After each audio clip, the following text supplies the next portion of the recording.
Al-Imam Al-Humaidi melanjutkan, wala amalun wa qaulun illa biniyah.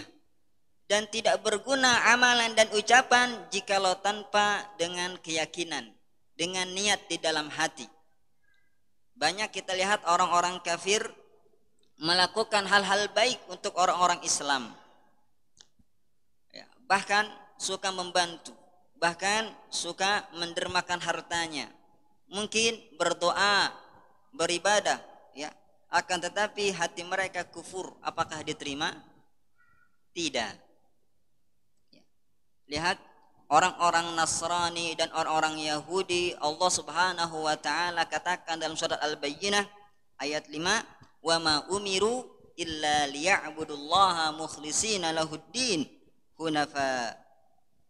Mereka ahli kitab diperintahkan hanyalah untuk menyembah Allah semata, mengikhlaskan, memurnikan ketaatan, ketauhidan hanya kepada Allah, tidak kepada selain Allah Subhanahu wa taala.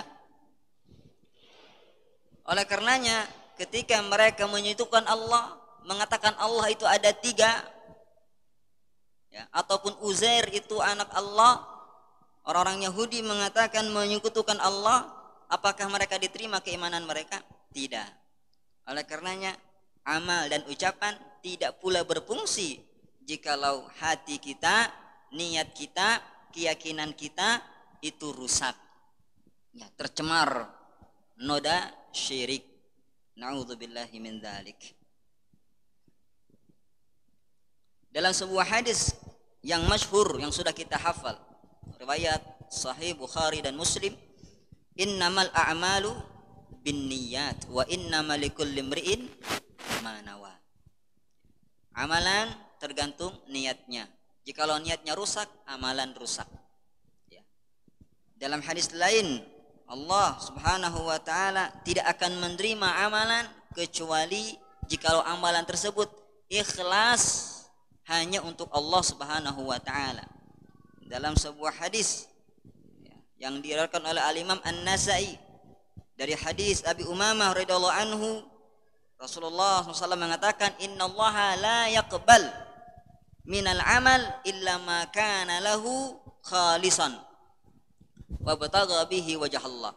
Allah Subhanahu wa taala tidak akan menerima amalan salah seorang di antara kalian kecuali jikalau amalan itu, ya, ikhlas karena Allah Subhanahu wa taala. Oleh karenanya salat kita yang kita lakukan mungkin di saf pertama, tidak pernah telat untuk hadir salat jamaah, selalu terdepan dalam infak dan sedekah,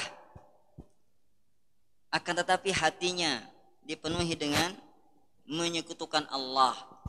Yang dia cari bukan balasan dari Allah, bukan keridhaan dari Allah, akan tetapi yang dia cari adalah, ya, ketenaran, supaya disebut dermawan, supaya disebut, ya, orang baik, supaya disebut orang alim.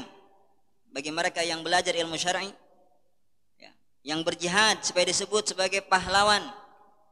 Ini semuanya rusak, tidak akan diterima oleh Allah Subhanahu wa taala. Ana agna syuraka 'ani syirk.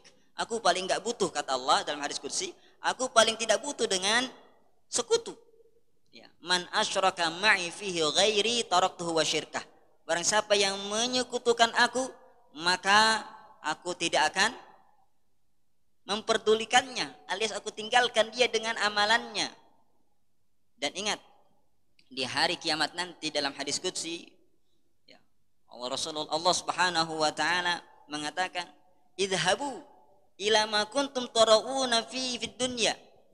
Pergi sana, ya, kepada orang-orang yang dulu engkau berbuat riya untuknya, yang engkau menyekutukan diriku dengannya.